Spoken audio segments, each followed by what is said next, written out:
अंडे तो अंडे होते हैं, चाहे सरगोदा के हों या विस्कॉन्सिन के, और नॉट। लेकिन as it turns out multinationals के अंडों पर बड़े स्ट्रिंजेंट रूल्स होते हैं। ग्लोबल स्टैंडर्ड्स होते हैं, हाइजीन के, सेफ्टी के, हेल्थ के, जो फीड मिलता है उसके।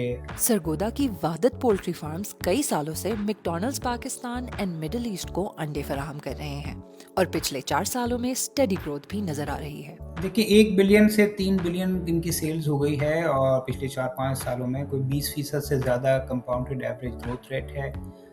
इसी तरह इनका जो प्रॉफिट का पिछले 3-4 साल का जो ग्रोथ रेट है वो 40% है, which is far higher than an average earnings growth जो लिस्टेड कंपनीज हैं। और चंद ही दिन पहले वादत पोल्ट्री फार्म्स ने एक आईपीओ अनाउंस किया है, जिसके जरिए आप भी मैकडॉनल्ड्स वाले अंडों का शेयर ओन कर सकते हैं। 5 करोड़ यानी 50 मिलियन शेयर्स नए ऑफर करेंगे, जिसकी मिनिमम प्राइस 12 रुपए है, तो 600 मिलियन रुपीस कंपनी के पास आ जाएंगे। अब वादत poultry farm Pakistan stock exchange पर सबसे पहली अंडे बेचने वाली कंपनी नहीं है।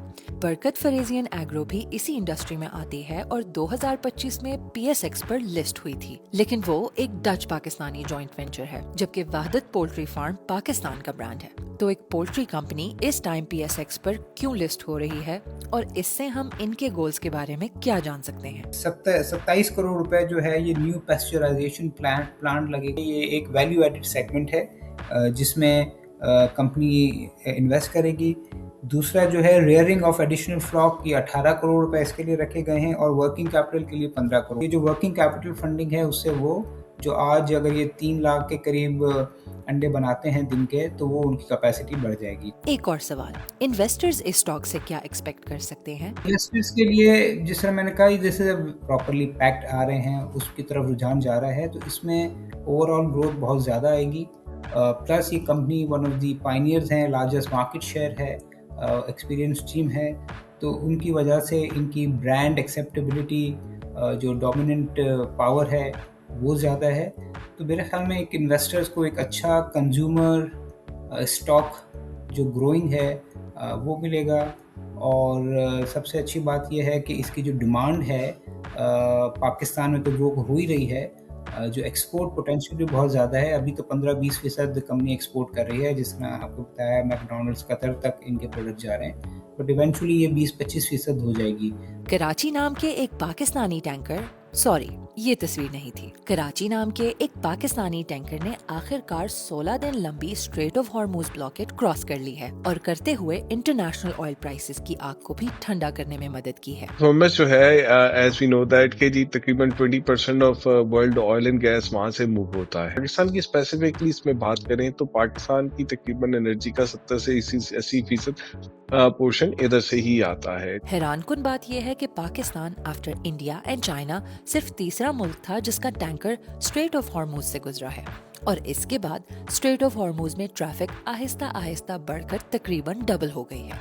यहाँ सवाल ये उठता है कि आखिरकार पाकिस्तान को यहाँ से क्रॉस करने की इजाजत क्यों दी गई है और ये क्रॉसिंग ईरान के प्लान्स के बारे में हमें क्या बताती है? पाकिस्तान जो है इसको कहेंगे ईरान और सऊदी अरब के दरमियान ब्रिज बन रहा है, उसकी वजह से ये हम उसके डिविडेंड देख रहे हैं कि हमारे टैंकर वहां से वहां पे आ रहे हैं। इस डेवलपमेंट की वजह से यूएस स्टॉक मार्केट में ऑयल की प्राइस $102 से $94 तक आ गिरी है, यानी इन्वेस्टर्स इसको एक पॉजिटिव साइन समझ रहे हैं।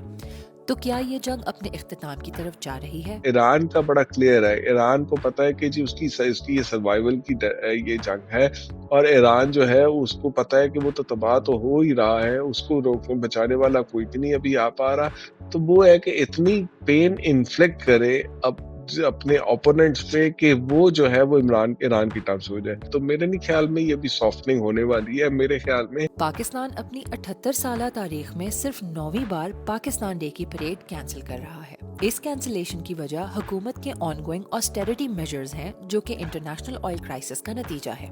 ऑस्टेरिटी मेजर्स के तहत 4 दिनों का वर्क वीक अनाउंस किया गया है। 50% गवर्नमेंट ऑफिसर्स को घर से काम करने की इतला दी गई है। वफाकी और सूबाई कैबिनेट मेंबर्स की 2 माह की तनख्वाह रोक ली गई है और असेंबली मेंबरान की तनख्वाह 25% कम कर दी गई है। ये मेजर्स कितने इफेक्टिव होते नजर आते हैं और क्या ये पूरी तरह इम्प्लीमेंट हो भी पाएंगे? इम्प्लीमेंटेशन एक तो गवर्नमेंट ने पहले भी 2-3 दफ़ा कोशिश की है। एक तो वो एम्प्लॉइज़ जो हैं वो प्रोटेस्ट करते हैं और फिर उसको गवर्नमेंट उसको कंटिन्यू कर सकती। तो शायद इस दफ़ा 1-2 महीने के लिए करते जो अच्छी बात होगी, बट असल चीज़ है कि जी फेडरल गवर्नमेंट की अगर हमने की है तो प्रोविंशियल गवर्नमेंट का स्पेंड ज़्यादा है। आपको पता है कि आप ज़्यादा जो पैसे प्रोविंशियल गवर्नमेंट के पास होते हैं, ज़्यादा एम्प्लॉयमेंट भी उधर है और ज़्यादा खर्चे रोकने की गुंजाइश भी उधर है। प्रोविंसेस तो उधर कुछ नहीं कर रही जब तक प्रोविंसेस अपना रोल प्ले नहीं करेंगी, starting with the biggest province Punjab and then Sindh जो कि फेडरल गवर्नमेंट में पार्टनर भी हैं, जब तक वो उसके साथ नहीं करेंगी तो बाकी प्रोविंसेस भी नहीं करेंगे। पिछले सालों में जब भी इसी तरह के क्राइसिस आए हैं, हुकूमत ने ऑयल प्राइसेस स्टेबल रखने की कोशिश की है और ये कोशिश हमें लॉन्ग टर्म में बहुत महंगी पड़ी है। 2008 के अंदर हमारा जब क्राइसिस आया था, जब तेल एकदम ऊपर गया था, ग्लोबल फाइनेंशियल क्राइसिस आया था, तो उस वक़्त हमने प्राइसेस 6 महीने तक तकरीबन नहीं बढ़ाई थी और उसकी वजह से पेट्रोलियम डेवलपमेंट लेवी से जो है वो क्लेम पे आ गया था, सब्सिडी देना शुरू कर दिए थे। तो वो सब्सिडी इतनी ब्लोन आउट हुई थी कि उसकी फिस्कल कॉस्ट बहुत बढ़ गई थी, उसके बाद करेंसी डेप्रिशिएट हो गई और उसकी जब कीमतें ऊपर की तो बहुत ज़्यादा ऊपर की, करेंसी डेप्रिशिएट होने से वॉर ऊपर चली गई, इंटरेस्ट रेट ऊपर चल गया, तो इकोनॉमी ने बहुत बड़ी कॉस्ट। इन मेजर्स के लॉन्ग टर्म इफेक्ट्स क्या हो सकते हैं? क्या ये हमें स्ट्रक्चरल चेंजेस की तरफ लेके जाएंगे या फिर 1-2 माह के बाद रिपील करा लिए जाएंगे? है पाकिस्तान का मेन इशू ये है कि पाकिस्तान की सेंसिटिविटी टू एनर्जी, तो मेरे ख्याल में हमें उन स्ट्रक्चर इश्यूज की तरफ, हमें उन मीडियम टर्म इश्यूज की तरफ एड्रेस करना चाहिए। जो हर दफा तेल ऊपर जाता है तो हमें क्राइसिस आता है, 2008 में भी आया था, 22 में भी आया था और अब 26 में भी आ रहा है।